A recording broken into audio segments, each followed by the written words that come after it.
Hey guys, welcome to Intractable Daily. Haven't made a video for a pain video for a while. I don't think I've ever done this one before.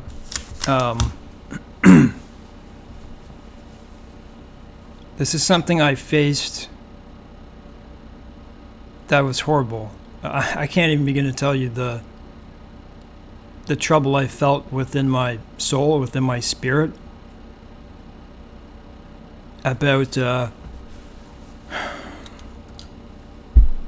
having spinal adhesive arachnoiditis, the worst pain disorder on earth, as in terms of pain and the disability that it can cause to your lower back and legs.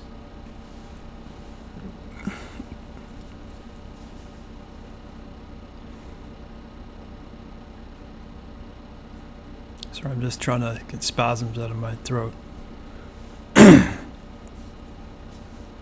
So, I'm just going to give you a quick overview of what I faced. I'm not going to make this too long.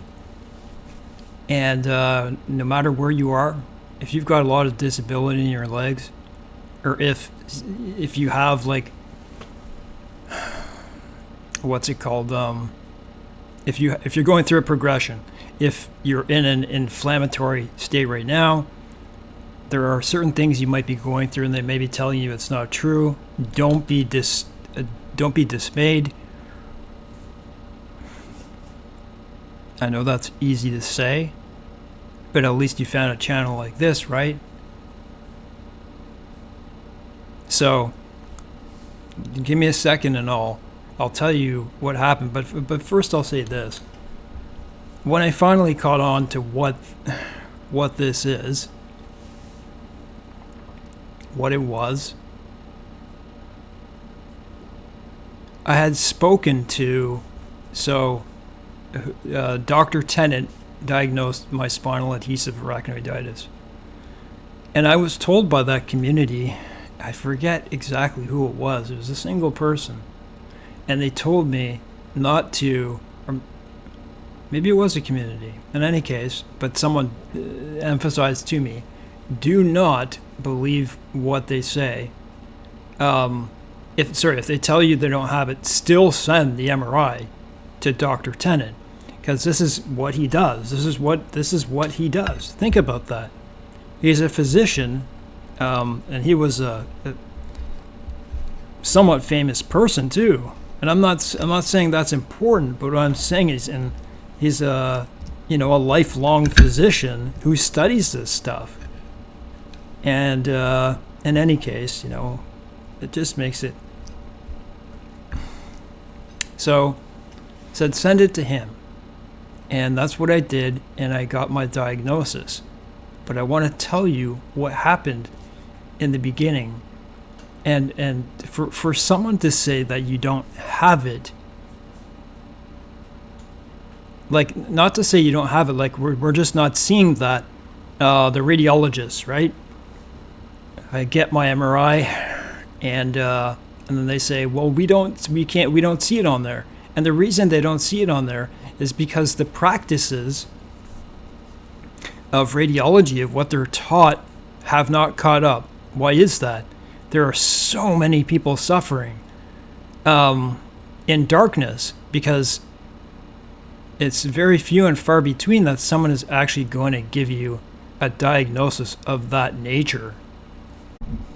There's quite a difference on an MRI of, the beginning of arachnoiditis, severe arachnoiditis, and adhesive, right?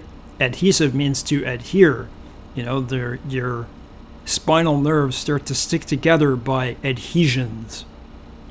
This is just sick to think about that, right? And then those spinal nerves then attach to the canal wall. And I'm sure once it attaches, when it's adhesive, it becomes extremely painful. And those nerves can be choked out, and you get all kinds of, they can die. So just imagine someone telling you you don't have it, and I'll explain to you what happened to me. So I was about to go for a commercial break. Someone could look at me right now and say, well, look at you. You're going on long walks. Like, how can you say you have that? Someone with spinal adhesive arachnoiditis is like almost paralyzed, or they're having a very difficult time walking. That is not true. I have a lot of discipline. I sleep at the same time. I have a lot of discipline, okay? I have a lot of patience. I'm on opiates. I took away the Toradol, thank the Lord, and got away with it because I'm not in an active inflammatory phase. And, you know, one of the indicators that you have it is taking Toradol or a powerful NSAID and finding out that you feel a lot better, because it helps take away the pain of the inflammation of your spine. Man, it was night and day when I took it. I was on it when I didn't even know I had it, because I was prescribed it by one of my pain physicians pretty much when it occurred, when I started to get real bad. I had a spinal injury, and it was blunt force. It wasn't needles through my spine or anything like that. It was blunt force. It was a very hard blunt force on my coccyx. And I already had intractable pain, very severe, like CRPS-like pain in my over my whole body, full body intractable pain. And like within 3 months, but especially when I got to 6, I was having a real hard time walking, and it was so bad. My legs were burning so much that I was having to go to the local pub by myself and purchasing drink after drink after drink just to take away the pain. It got really bad, and within about a year, I could no longer walk. So when they say that you don't have spinal adhesive arachnoiditis in Ottawa, Canada, right? It doesn't make you feel very well. So what is it? What happened, right? Why can't I walk? Well, it must be in your head or something. Okay. You know, I was a very fast runner, and I was a fast swimmer. And all of a sudden, just like a flick of a finger, I no longer had it. I remember I was having a lot of problems. I had a lot of physical problems before this in my abdomen and my just full body intractable pain. And suddenly I found myself not able to walk. I became couch bound first, then I became bed bound. In all, probably close to 9 years. Pushed around in wheelchairs. I barely left my home. My life was turned upside down. I could still get up and move to a spot. So, you know, like at this, what would you say it is, right? You know, I feel it's an anger feeling, man. Because these people will just leave you in the dust. They won't give you an explanation. So one of the first things I noticed when I became couchbound was like I feel like I'm sitting on something. Like it felt like I was sitting on a tennis ball, and that's why I wondered if it was a Toradol cyst. Toradol cyst disease, which is quite similar. But it turned out it was probably something else that they found. A large, I don't know what you would call it, a large cyst, but not Toradol, and it's painful. Like I would never get it taken out, whatever it is, because that was on Dr. Tennant said, I see it, you know, and he said it must be painful. So all I did every day was come down, take my opiate and my Toradol, sit down, watch TV all day. That's all I did. I eventually ended up in a bed because I became so weak because of other stuff. But my feet, as I'm sitting here, my feet are on fire. It feels like there's what you call fornication, the feeling of insects crawling over and under the foot. When I lift my foot and put it on a flat surface, like off my back, on my back type thing, or just put it up, the burning increases. I get, not everyone's picture is going to look the same. I didn't get those wicked cramps that you see people just holding their leg until I actually moved in this place. I started waking up with them. They were horrible, man. But the scorpion stings, those I get all the time. And the regular feeling of sciatic that goes up, that's pretty painful, eh? Sciatic shock.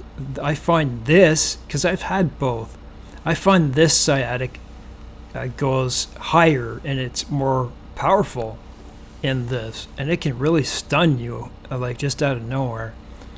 I became progressively disabled very quickly. In 2015, as I was bedbound, I remember, because I still had a level of walking, but I needed a lot of assistance. All of a sudden, I couldn't even walk down my hallway. I stood up out of my bed, and it felt like if you took a knife, it was just like cut the back of my legs. They were that stiff. I was walking around at the speed, or I say this in many videos, of an advanced Parkinson's patient, walking along little by little by little. It was that bad. And the only thing that ever helped me was an opiate, but it was the Toradol. It was both of them, but my upper butt burning, all my legs burning right now. And it's a heck of a thing to feel like you're being gaslit. And you can see the evidence in every single one of my videos that I make. I've made thousands of videos. I don't just have this channel, but you can see when I'm standing up, I'm moving back and forth all the time. I can never find a comfortable position, ever. I have what you would call intractable movement pain. I don't know how to, there should be a definition for this, because the pain in the legs is so bad that you have to keep shifting all the time. So, you've seen the videos, you've seen people's faces. In many cases, I do believe that with discipline, opiate, and opiate gabapentin, that type of thing, and a muscle relaxant of some kind, can really help your situation out. You can strengthen your legs still. When you're going through an active phase of AA, hold on, right? And you know what? I had this trouble with my own family. Well, it's actually just one family member, but the definition of spinal adhesive arachnoiditis, the devil's disease and the disease of no hope, says it all. Equivalent to terminal cancer pain, and it even said equivalent to bone cancer pain. It sounds, how could that be? Take away the opiate, take away the Toradol, and you'll see exactly how that person is. Take away my opiate, take away the meds that I'm on. When I wake up in the morning, I'm about 1/3 as quick as I walk. It takes me a while to get going, let's just say. There are times, so when I say terminal cancer equivalent pain, it's not said lightly. There are times, they're much less now because my opiate went up. It was a long-acting opiate that really saved my life, other than God. It really helped me walk further, to build my body further, My legs, you should see my legs now. I don't mean to, I'm not trying to be prideful, but I have muscles that stick out because I walk everywhere. I climb stairs all the time. I couldn't do these things for almost a decade. But there are times when I set something off my legs, so like I'll go mountain biking. That really helps build your legs. And it wasn't that long ago. What was it, like 3-4 years ago, making my videos on another channel? I could not walk more than a mile. Like, do you understand? Like, and I brought myself to a place I can walk as far as I want. But if I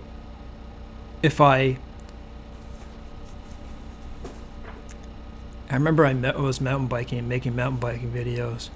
This was the last time I had a wicked episode. I lost my key to my bike lock, and I went to go find it with a flashlight, and I walked over, and I had mountain biked too hard that day, trying to make some nice videos. And when I started to walk back, and I was about a mile away from my home, I felt like breaking down and crying. And luckily it was like, 11 at night, and I'm walking down the streets, dark streets on the other side of the highway where I am. And I could hear my own groaning, my own moaning echoing in the street.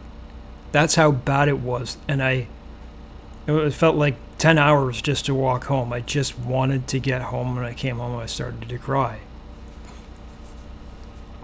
Those episodes are the episodes that they're talking about. So can you imagine if I did not have an opiate? This is a horrendous disease, and you know what? I credit God for being where I am right now, but it took a lot of suffering to get where I am now, and I know things can suddenly be taken. So what am I getting at with all this? That the amount of suffering that I've been through, just because you can't see it right now, does not mean it's there. It's not there. When I'm with people, like I'll go out and help. I work in a nursing home, and before I go there, I have to raise my endorphin levels, so I walk there. So when I'm there, I have less pain. That's how I ride a lot of my pain out, is by doing endorphin rushes, by exercise. And of course, there are just some days I don't go there. I try not to show it, but just to look in your face, like this, where you have the grin and you have the dent in your, the wrinkles in your forehead right here, where you can see it looks like an 11. And then for you to go through that, you can't even walk. Your legs are on fire. You're being stabbed like with a knife, like they say. And it's true. It's like if you imagine a scorpion on the ground, and then all of a sudden this thing just goes whack and then sticks into you. That's exactly how it feels. If it's that bad and you're matching up with the symptoms, you know how I found my diagnosis? My full body intractable pain wasn't diagnosed for 18 years. Think about that. It's a lot of psychological suffering. And then adhesive arachnoiditis, it was 13. I was very happy when I got that. But that diagnosis doesn't stand in my country because I'm in Canada and that was the States. Still, I know, which is good enough for me.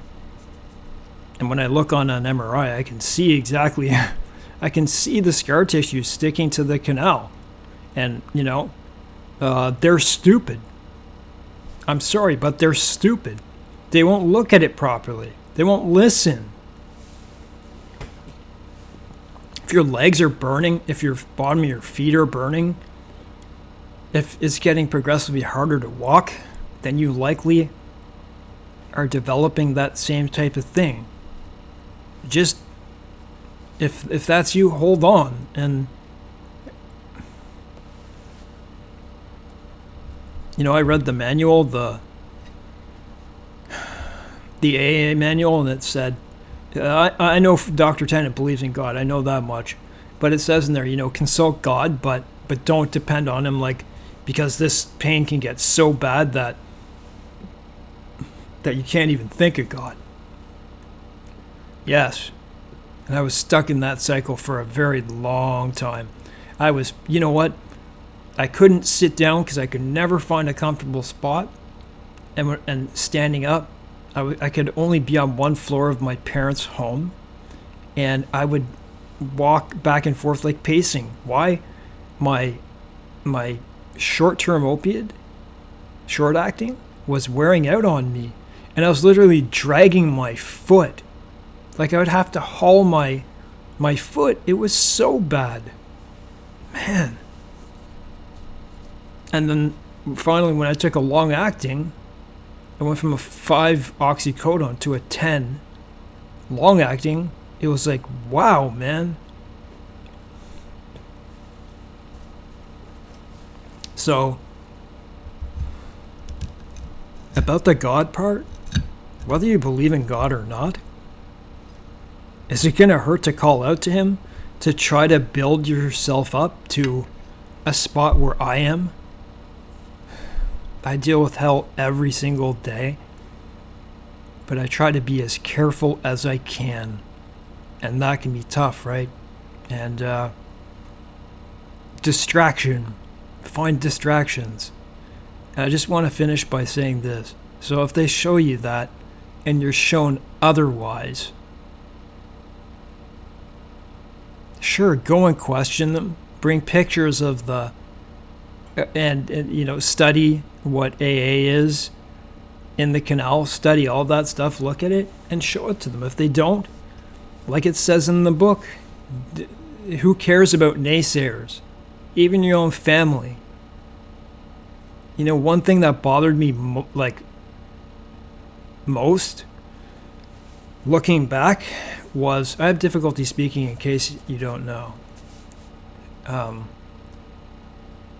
Is that when I was present for long periods of time in front of physicians and specialists, why did I not question someone walking that slow? That is today's medical society. That's the way it is. I went through it. It was hell. And so I make this video for myself. I make this video so you can stumble across it and pick up where I wasn't able to for many years, because this kind of stuff just didn't exist. It didn't in that time. 2009? I don't think so. So, anyways, I hope this helps you in some way. If you want to ask any questions, I'm not an expert by any means, but I'm an expert on suffering with this pain, though. We all are. Take care.